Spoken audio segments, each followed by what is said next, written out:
Assalamualaikum warahmatullahi wabarakatuh.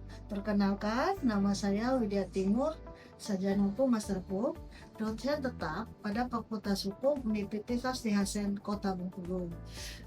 Video ini merupakan pernyataan diri untuk unjuk kerja Tridharma Perguruan Tinggi, khususnya dalam bidang kuliah pengajaran. Pada kesempatan ini, saya akan menjelaskan salah satu mata kuliah yang saya ampu, yaitu Hukum Acara dan Praktek Peradilan Pidana, yang mana di mata kuliah ini merupakan salah satu mata kuliah wajib yang harus diprogram oleh mahasiswa dengan bobot 4 SKS.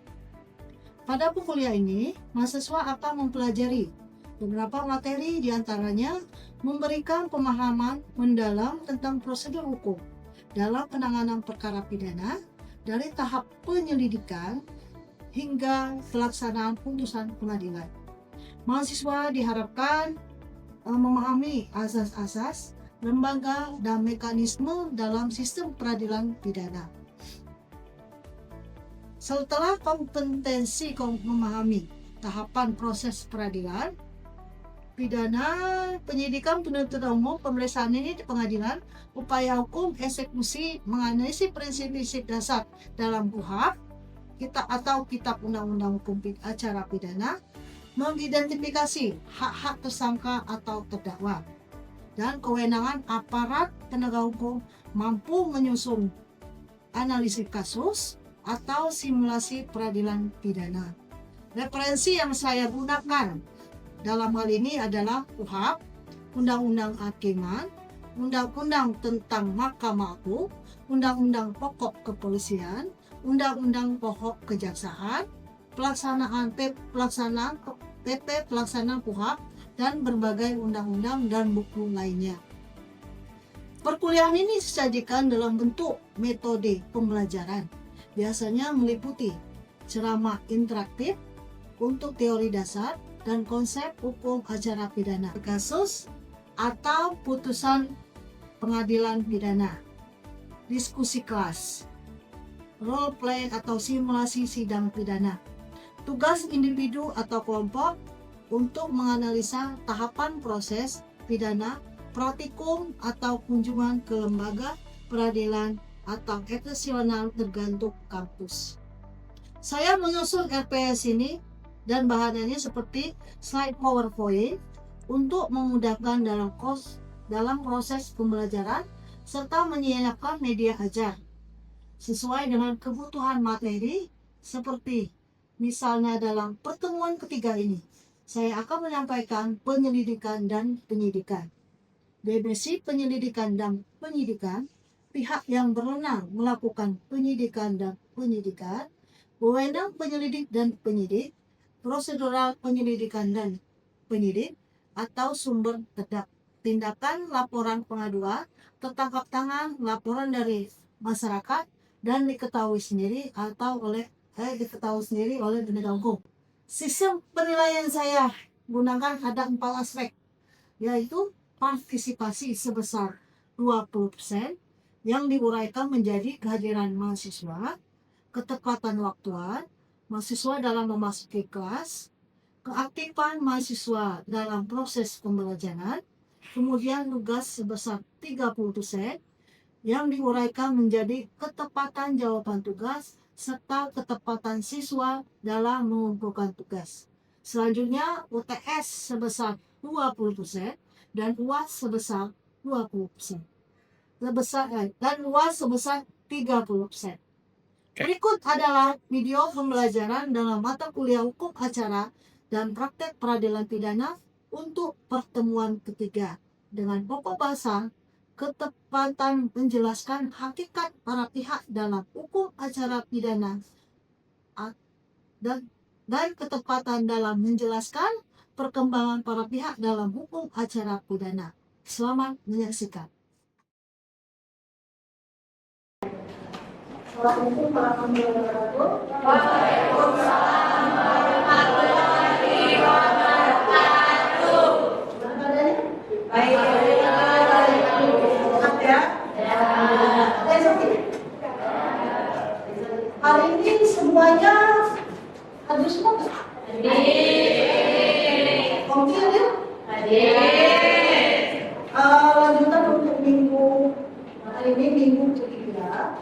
kuliah kita, sesuai dengan mata kuliah kita akan membahas ini mengenai upacara dan tindak pidana, mengenai dugaan peristiwa pidana, penyidikan dan penyidikan.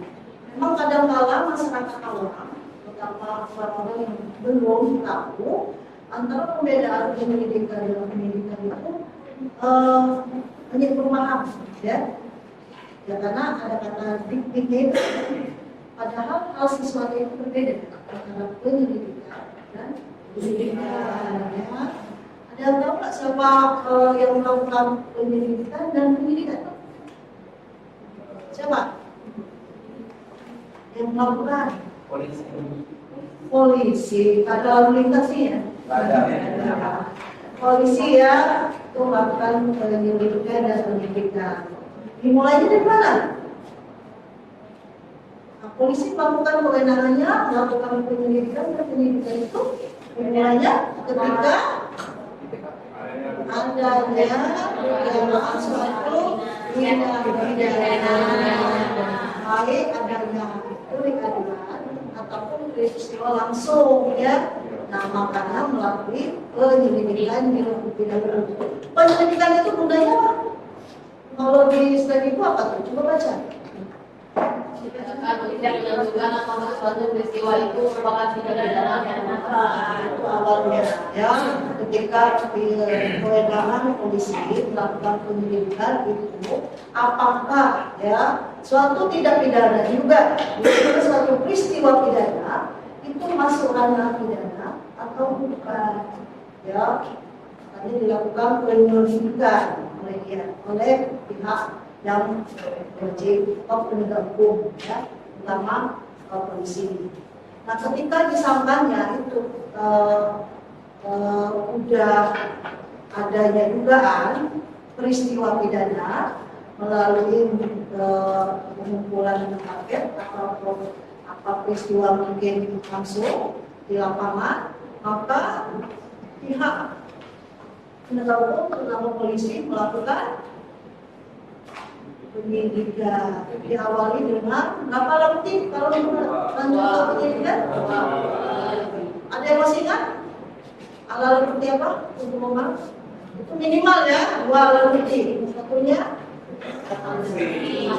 saksi. Alat bukti saksi, alat bukti lagi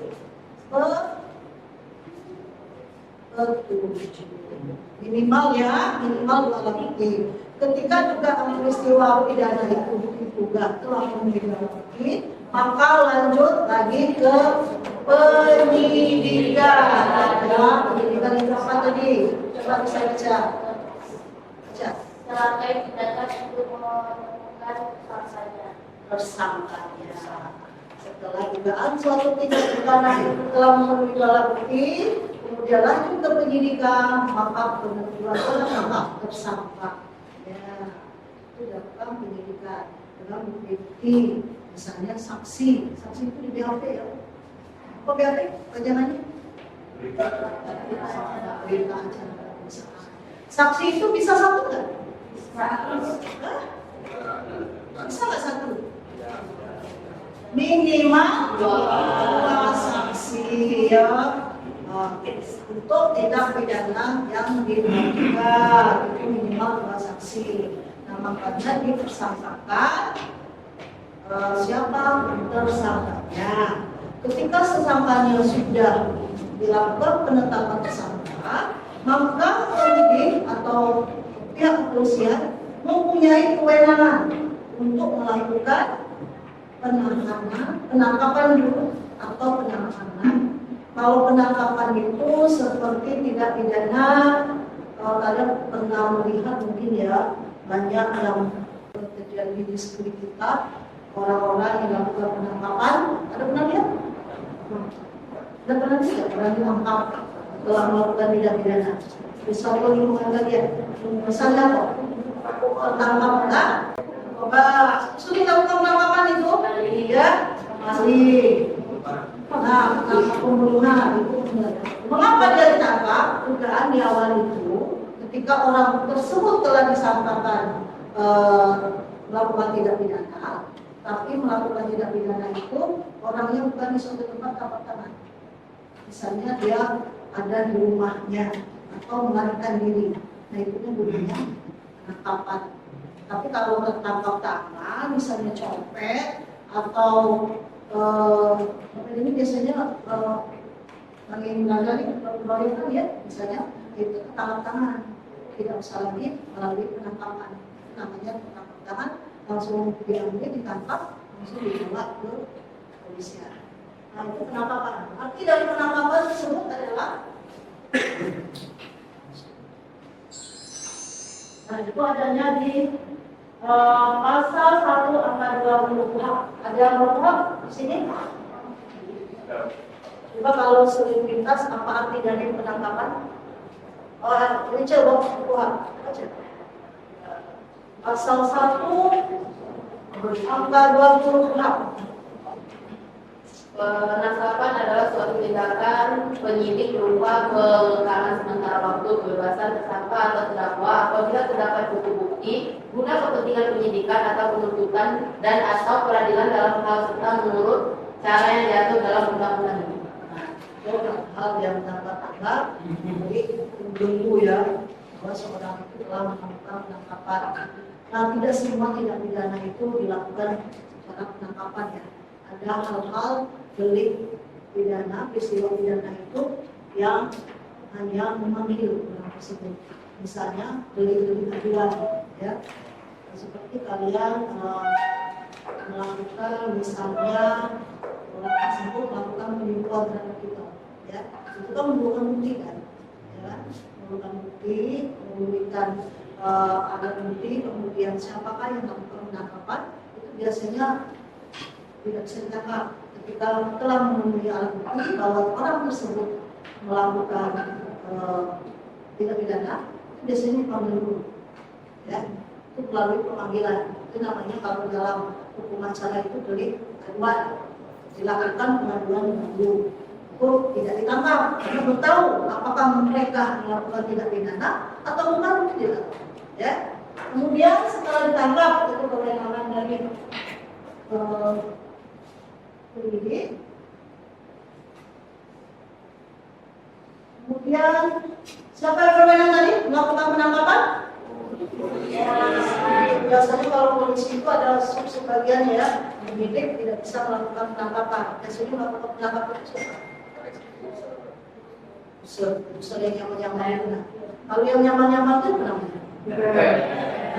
Ya, karena itu melupai masyarakat pada umumnya, panjang, ya, ada agak tato, tapi tatonya bukan permanen ya, tato jadi-jadian, tidak permanen, atau kadang-kala seperti orang penjual bakso, nah itu intel. Ibaratnya kalau dalam viral ada tukang bakso di depan rumah kita, hati-hati, bisa jadi kita intelnya. Ada perbedaan intel, kita yang penyidik, ya. Kemudian cara penangkapan itu adanya di pasal 12.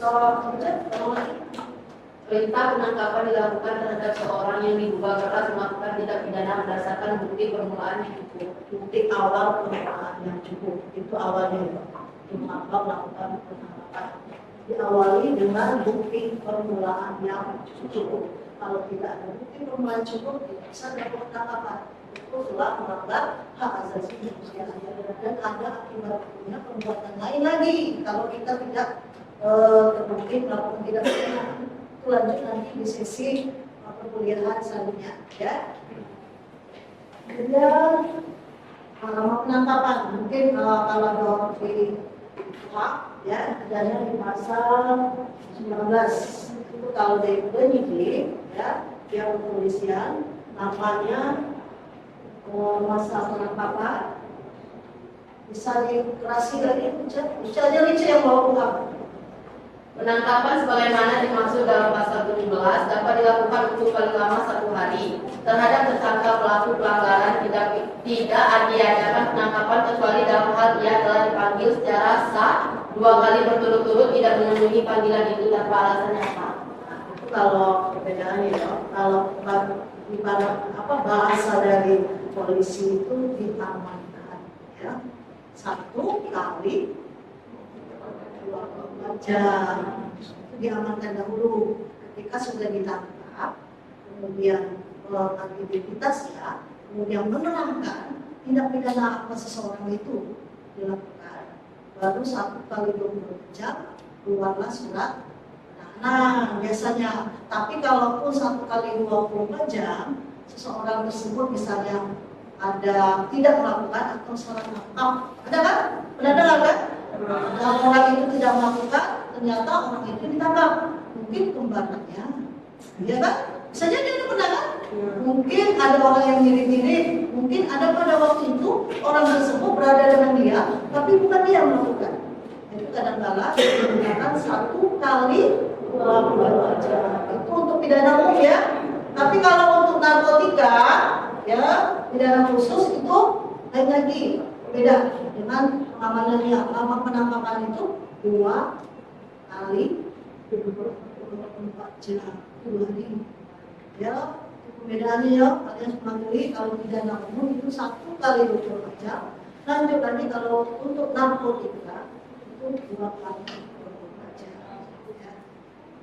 Kalau ada penemuan orang tersebut melakukan tindak pidana.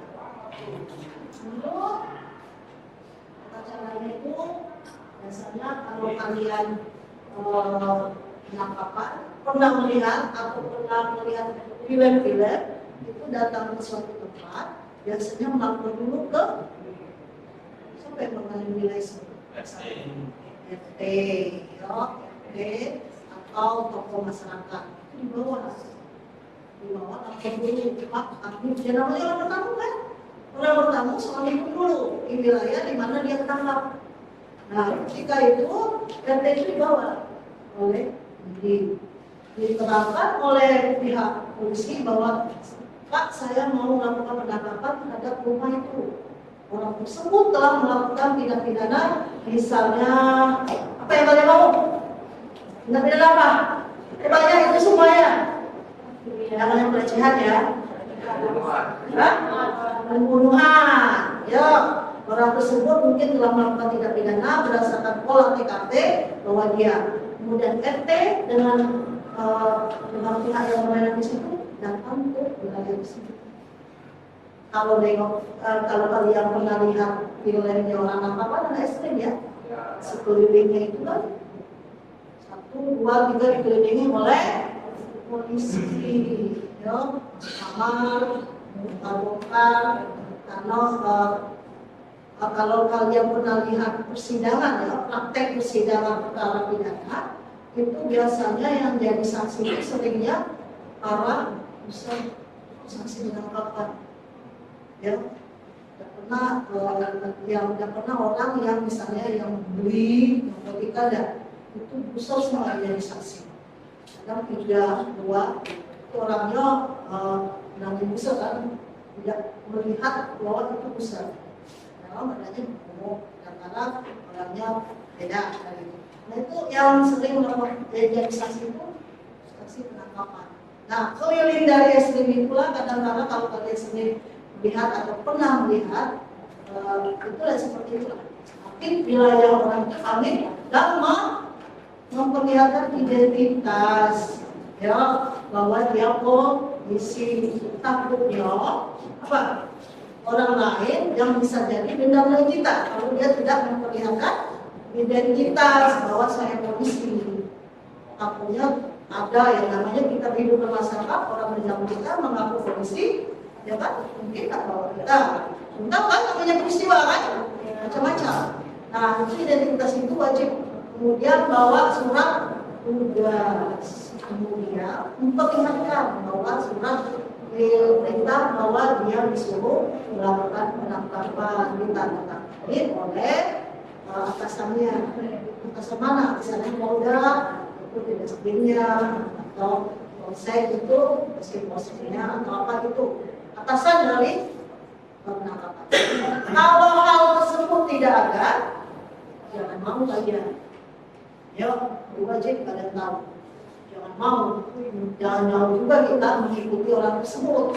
Kalau tidak ada identitas surat mereka, ya kan? Takutnya orang lain membawa kita lain lagi, ya kan? Nah, kalau hal tersebut tidak ada, misalnya aplikasi dari surat-surat tidak penangkapan itu, nah itu lagi kalau itu menyalahi imigrasi dan melanggar hak asasi manusia, melanggar kitab undang-undang hukum acara pidana. Dan tindak lanjutnya hal tersebut bisa diperadilankan. Ya. Kemudian setelah ditangkap, diamankan 1 kali 24 jam. Orang tersebut memang orangnya, ya, wujudnya asli memang dia yang melakukan berdasarkan mungkin pemberitahuan atau kalau kayak seperti narkoba, seperti ada cukunya, orang itu yang melakukan tidak juga. Nah, kemudian kewajiban dari hak dari polisi untuk melakukan apalagi dari penangkapan? Penahanan.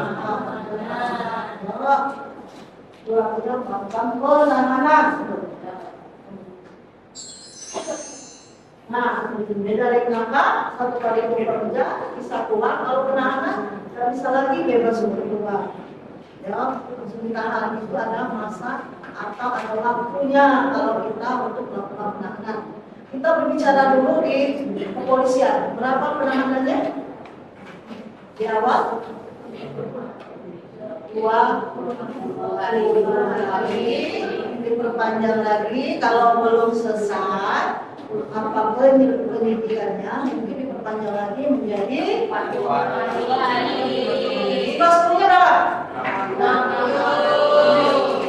Habis waktu 60 hari, ketika kalian itu, kalian bisa hitung di mananya? Pas di 60 atau besoknya? Di pas 60 hari di detik 60 jam 00. Ya, kalau lewat dari jam 00 ya 1 menit aja, kalian bisa bebas demi hukum.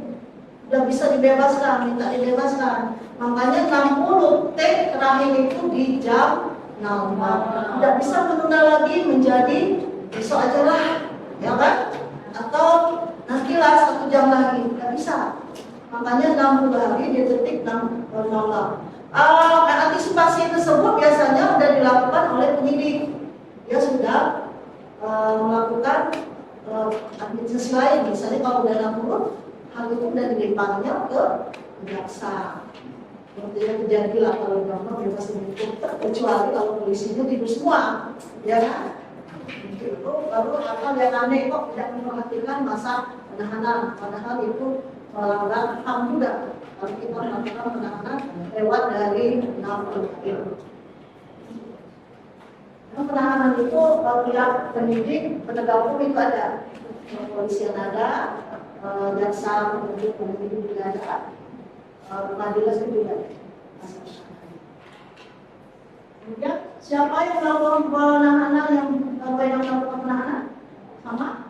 Kalau untuk tingkat penyidik itu polisi. Kalau tingkat kejaksaan siapa? Jaksa penuntut umum. Tidak lagi kalau pengadilan untuk mitra atau wilayah pengadilan mana dia melakukan penahanan. Ya, semua tahapan itu ada dan waktu jeda waktu itu ada. Ya, kalau lewat dari semuanya ini, itulah tadi tinggal melanggar hak asasi manusia. Itu adanya pasal kalau kita bicara prakteknya penahanan di wilayah polisi ya, kampung polisi. Tulis tahanan, tulis penahanan itu berapa? Kalau dalam KUHP itu ada 3 definisi. 1, tahanan, tahanan kota.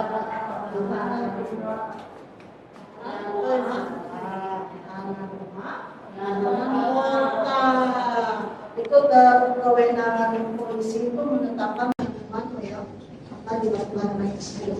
Nah, syarat-syarat semuanya itu tuh. Kalau tahanan rumah itu, kalau hal-hal orang itu misalnya apa? Syarat itu ada semua kalau penahanan, apalagi tahanan rumah. maki, ya. Kemudian melakukan aktivitasnya itu harus dibantu, ya. Misalnya kamar mandi dibantu, tapi dia melakukan tindak pidana. Nah itu bisa dilakukan, mengajukan permohonan minta kepada penyidik bahwa orang tersebut mohon dilakukan tahanan rumah. Dan itu juga dihitung masa tengah waktunya itu. Untuk 5 hari di rumah 1 sampai habis juga 20 hari. Ya, cara penghitungannya nanti. Itu nanti di next kita seperti membuat kelompok aja lah kalau kita untuk bahas masalah anak ya. Itu dari susahnya seperti itu.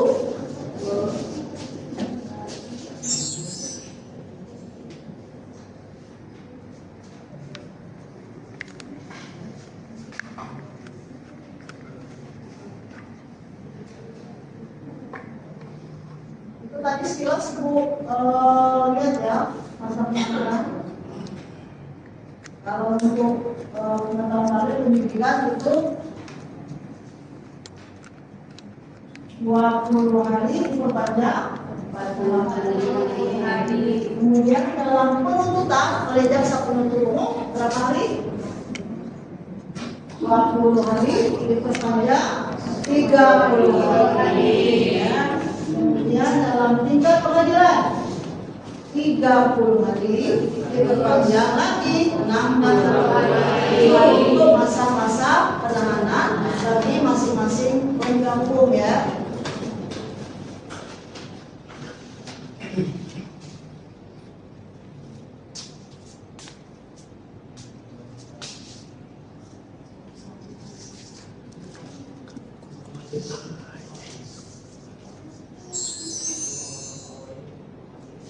Nah, mengapa orang tersebut dilakukan penahanan?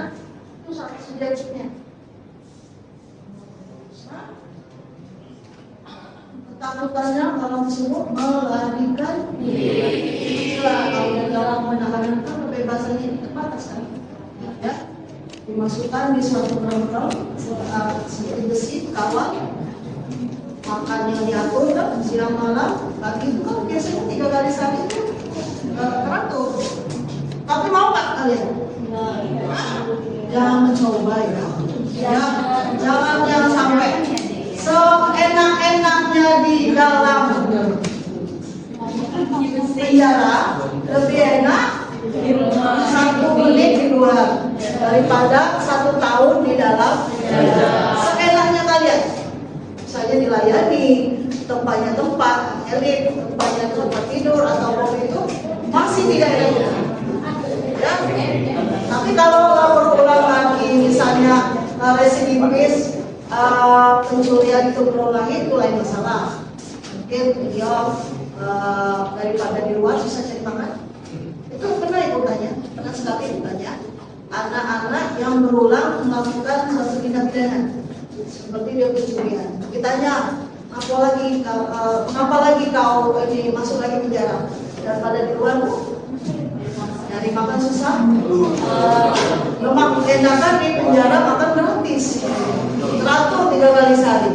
Kadang-kala dia membantu narapidana yang lain, misalnya melayani mencuci baju itu dapat uang dia.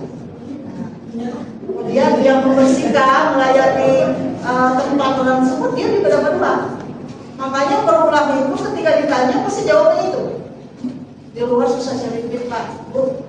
Di luar susah deh, kalau makan gratis kadang-kadang kita melayani dapat duit. Tapi jangan sampai juga ya, kalau untuk mahasiswa ikuti jangan sampai itu masuk ke kalau kita mau aja SK SKC sertifikatnya menjadi tersangka ditahan udah masuk kategori narapidana. Di sistem ini ketika kalian melamar kerja untuk mahasiswa di sini itu tidak kesulitan. Ya, sampai 1 menit atau 1 jam dalam penjara, ketika ditetapkan sebagai tersangka itu udah nyawa. Ya, tapi kecuali kalau hal-hal yang tertentu yang tidak misalnya membela diri, ya membela diri kalau kita jadi membela diri, salah satunya itu, kalau kita diam, dipukul tidak ada pembelaan, artinya apa gitu? Menyerahkan diri, ya nyudahin sendiri kan, ya kan? Nah, terlepas dari itu ada undang-undang itu yang mengatakan bahwa ketika kita membela diri itu bisa dikategori memaafkan di pengadilan, karena posisi kita itu dalam hal membela diri, walaupun status kita juga sebagai pelaku tindak pidana. Itu kalau hal yang seperti itu dipertimbangkan, ya, kecuali narkotika, jangan sampai nih itu lagi dinasikan ya. Kemudian yang banyak terjadi sekarang juga tindak pidana TPPO. Ya, apa TPPO? Tindak pidana perdagangan orang. Perdagangan orang. Tidak ada lagi yang diperdagangkan, akhirnya orang pun ya. Untuk ibu cerita sedikit, yang diperdagangkan itu bukan orang-orang, ibaratnya satu kumpulan memang orang itu dipaksa untuk dagang. Kadang-kadang orang itu memang profesinya. Nah sekarang hati-hati dengan kalian di provinsi Bengkulu ini sedang gerak cepat mengenai TPPO, karena dianggap itu suatu tindak pidana yang wajib dan instruksi dari Prabowo itu harus diberantas. Mau tak mau Polda atau polisi ini harus mempunyai suatu tindak pidana itu, terlepas bagaimana caranya. Maka hati-hati. Kadang-kadang TPPO orang yang di perdagangan itu lebih aktif dari yang jaga, yang pelaku. Ya. Itu cerita sedikit lah untuk kalian mengetahui. Itu kemudian syarat subjektif lainnya itu berdasarkan bukti yang cukup, ya. Kemudian minimalnya tadi 2 ya. Menimbulkan kekhawatiran orang tersebut melarikan diri, menghilangkan barang bukti dan mengulangi tindak pidana. Ya.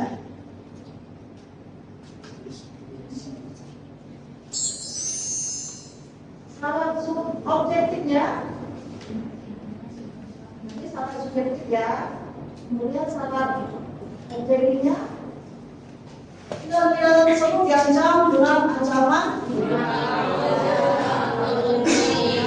Kalau untuk penganiayaan ringan itu ancamannya 1 tahun, atau pencemaran nama baik 310 itu ancamannya 9 bulan. Itu tidak ditetapkan penahanan, ya. Boleh ditahan, boleh tidak. Tapi bukan syarat yang objektif, ya. Syarat yang wajib objektif itu ancaman, ya.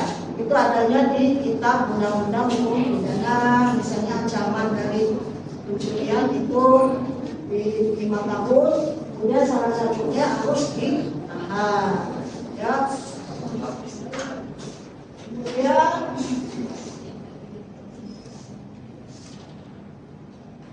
kalau untuk ancamannya kurang dari 5 tahun ditentukan dalam KUHP, ya. Misalnya bilang tadi, kalau ancaman pencemaran nama baik itu ancaman 9 bulan. Boleh ditahan, boleh tidak. Tapi kalau biasanya itu tidak ditahan, ya. Karena ancaman itu 9 bulan.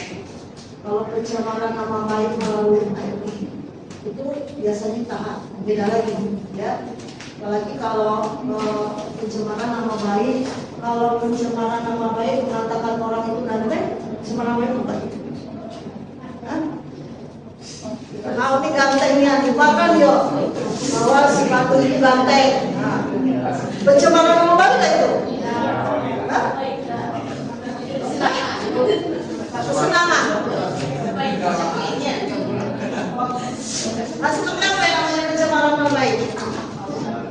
Contohnya apa? Ada yang bisa jawab? Kan seorang tersebut mencuri, tapi fitnah, ya. Kalau pencemaran nama itu hampir mendekati kata-kata fitnah, ya. Tapi kalau orang mengatakan bahwa orang itu cantik yang ganteng, kita enggak. Cantiknya, karena itu lagi itu juga kan ciptaan Allah. tidak boleh dihina kan? Pas ya cara apa penilaian kita objektif itu bukan namanya pencemaran baik. Tapi beda lagi kalau pencemaran nama baik melalui media itu harus ditahan. Misalnya menghubungkan cewek itu sebagai misalnya orang yang tidak kenal lah ya, orang tidak kenal padahal dia itu orang baik-baik, dia melalui media sosial itu langsung ya.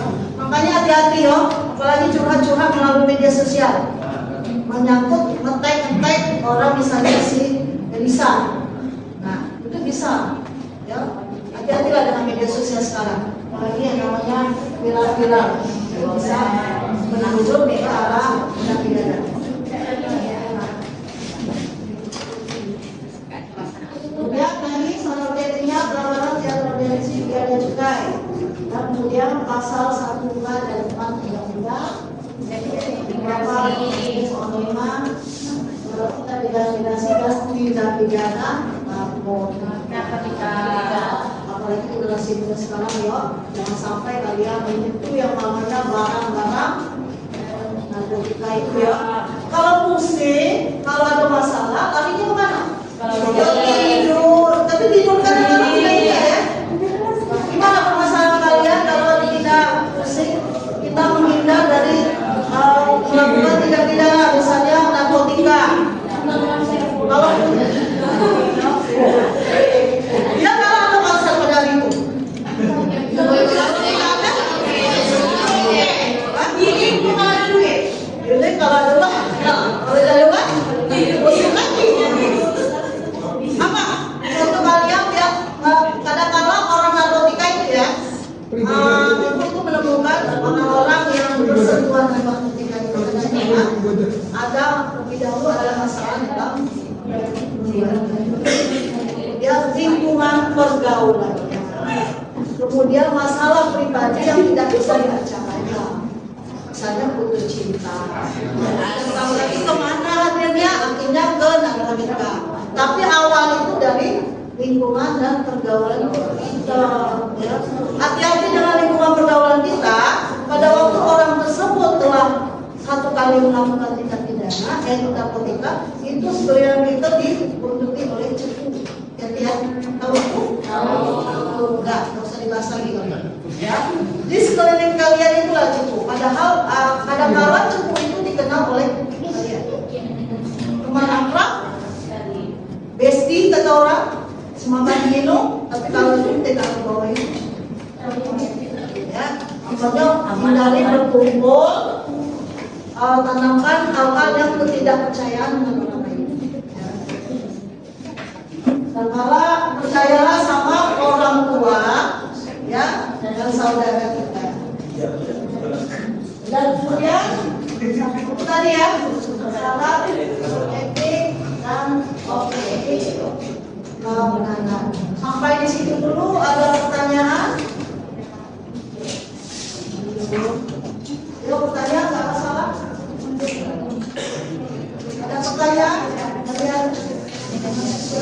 Sampai tadi materi yang ibu kasih dari awal sampai tadi, paham ya?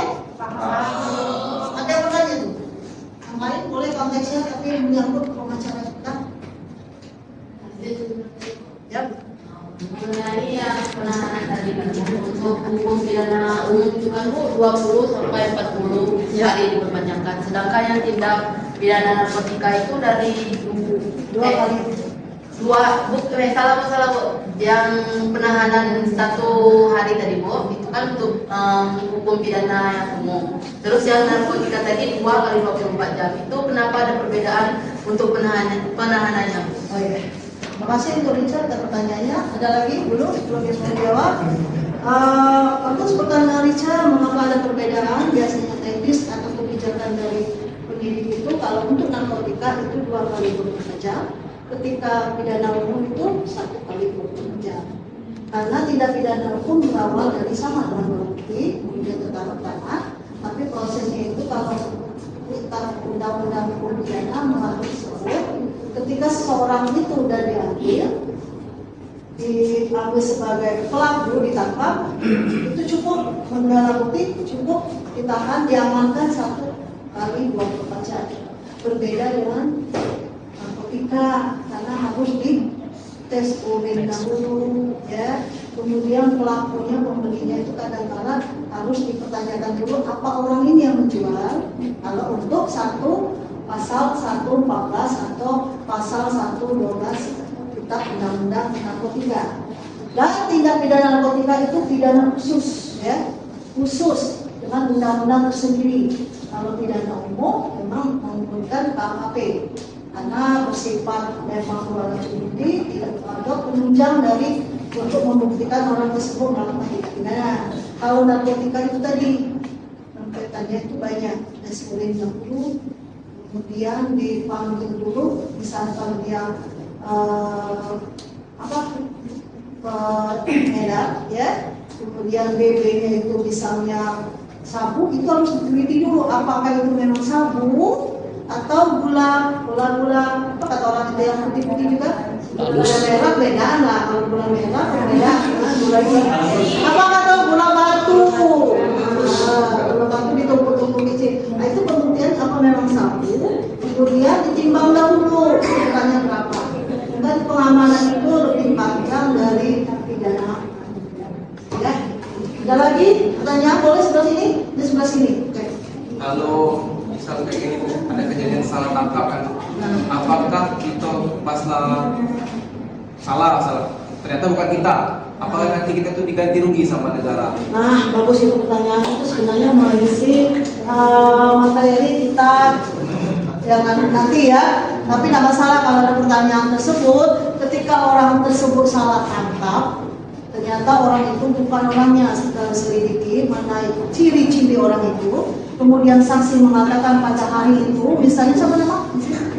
Nadib. Hah? Nadib. Nadib. Ya.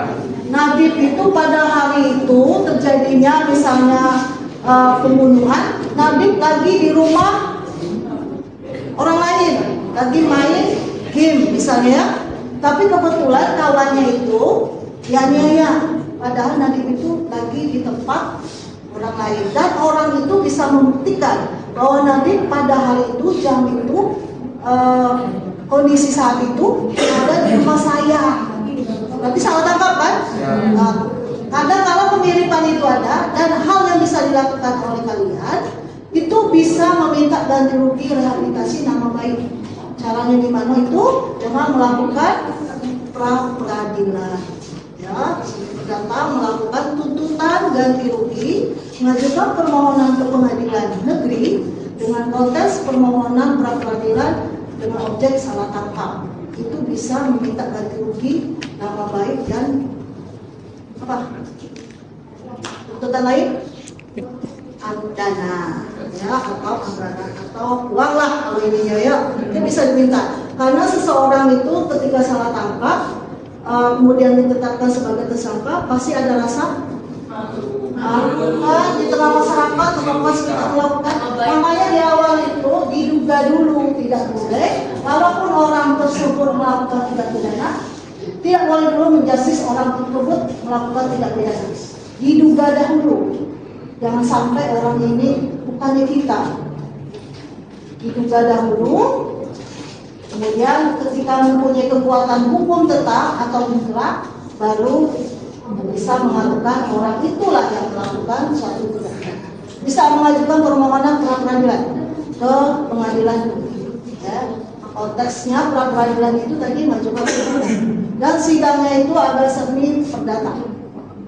Jawab misalnya kalau nanti mengajukan permohonan yang salah tangkap itu Polda, itu dirinya di kepalanya itu kepada Kapolri, ibunya UP-nya baru Kapolda.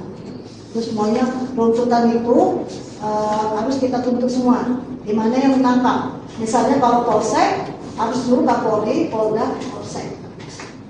Kalau Polsek yang nangkap, Kapolri, Polsek. Kapolri, Polres. Polresnya nggak ikut. Yang mana wilayah mana yang kita orang tersebut melakukan salah tangkap. Cukup nanti? Cukup. Ada lagi?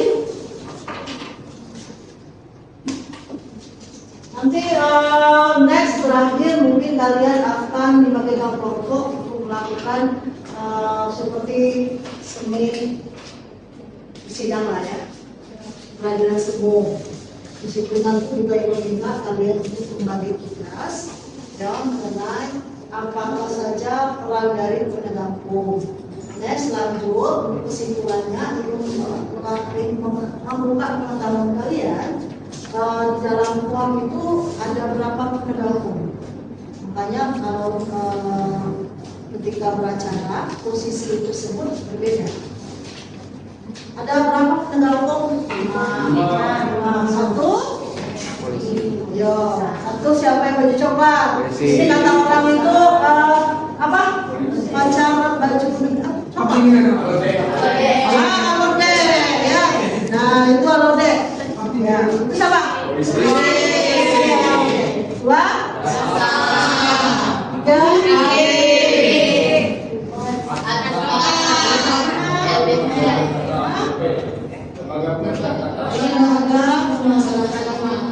Nah, harus kau paham ya, kalian yang lalu bahwa penegak hukum di Indonesia itu ada 5.